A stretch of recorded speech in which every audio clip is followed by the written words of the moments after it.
pessoal, tudo bem? Eu sou a Giovana e hoje eu tô aqui para falar com vocês sobre trabalho.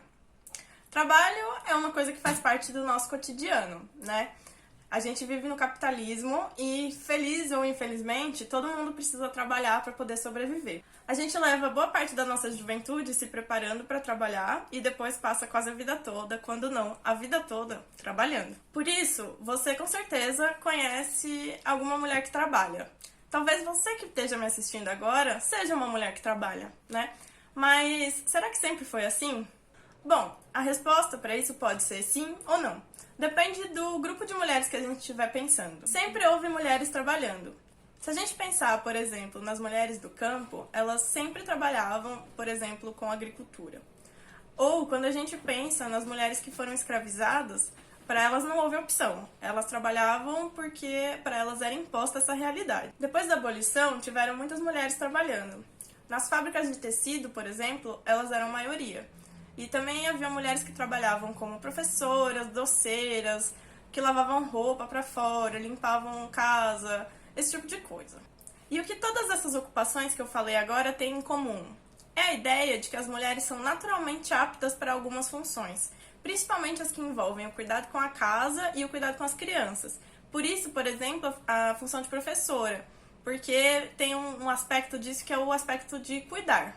Mas, na verdade, isso não existe, né, gente? O que existe é que as mulheres são socializadas desde criança a realizarem essas funções. Por exemplo, brincando de boneca. Mas isso é uma conversa para um outro dia, não é sobre isso que eu quero falar hoje. O que eu quero falar para vocês hoje é que as mulheres que trabalhavam, mesmo as que trabalhavam nessas funções que eu citei, não eram bem vistas pela sociedade naquela época.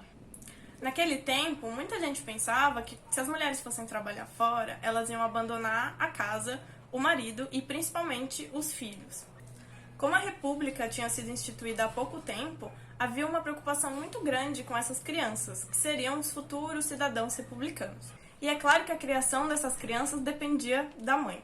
Além disso, a própria legislação muitas vezes dificultava o trabalho feminino. Para vocês terem uma ideia, durante muito tempo as mulheres precisavam de uma autorização dos seus pais ou do marido para poder trabalhar. Também existiam leis que proibiam o trabalho das mulheres à noite, por exemplo, para preservar a honra delas. Então o que acontece é que o Estado intervia demais na vida das mulheres, coisa que não acontecia no caso dos homens. Mas se hoje tem tanta mulher trabalhando, é porque em algum momento isso teve que mudar, né? As mulheres daquela época não queriam ficar só em casa cuidando da família e do marido e dos filhos. Elas queriam e muitas vezes elas precisavam trabalhar.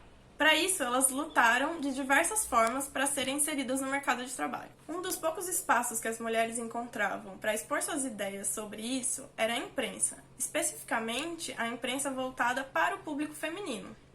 A pesquisa que eu faço atualmente é sobre isso, sobre como o tema do trabalho era apresentado em uma dessas publicações, que no caso é a Revista Feminina, que circulou no Brasil entre 1914 e 1936. A imprensa é uma boa fonte para se entender como as ideias circulavam naquele período, porque assim como acontece hoje, o que aparece nas revistas e nos jornais é o que está rolando ali no momento, né? Tá, mas a gente já está em 2020 e tudo isso mudou, né? Não, na verdade nem tudo. Hoje em dia as mulheres podem sim trabalhar no que elas quiserem. Ninguém vai, por exemplo, pedir autorização para o pai de alguém para poder ir trabalhar.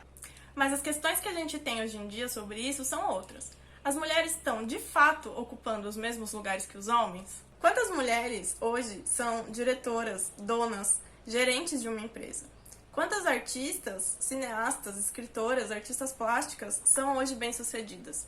E quantos homens? Quantos livros você leu em 2019 que eram escritos por mulheres? Essas são algumas questões que a gente pode refletir hoje sobre isso. Segundo um relatório que a Organização Internacional do Trabalho lançou em 2018, as mulheres ainda ganham menos do que os homens, ocupam cargos mais baixos nas hierarquias das empresas e trabalham mais na informalidade. Por isso, é muito importante que a gente conheça as lutas do passado para continuar lutando pela igualdade de gênero no mercado de trabalho, porque, como a gente viu, as coisas ainda são muito discrepantes. Então é isso, pessoal. Eu espero que esse vídeo ajude vocês a refletir um pouco sobre essas questões, sobre como a desigualdade de gênero no mercado de trabalho ainda existe, e a gente tem que pensar sempre em como a gente age em relação a isso e como a gente pode mudar essa situação. Eu vou deixar alguns links aqui na descrição, caso vocês se interessem por ler sobre esse assunto.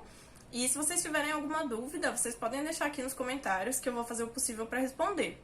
Então é isso, obrigada por assistirem esse vídeo e até mais!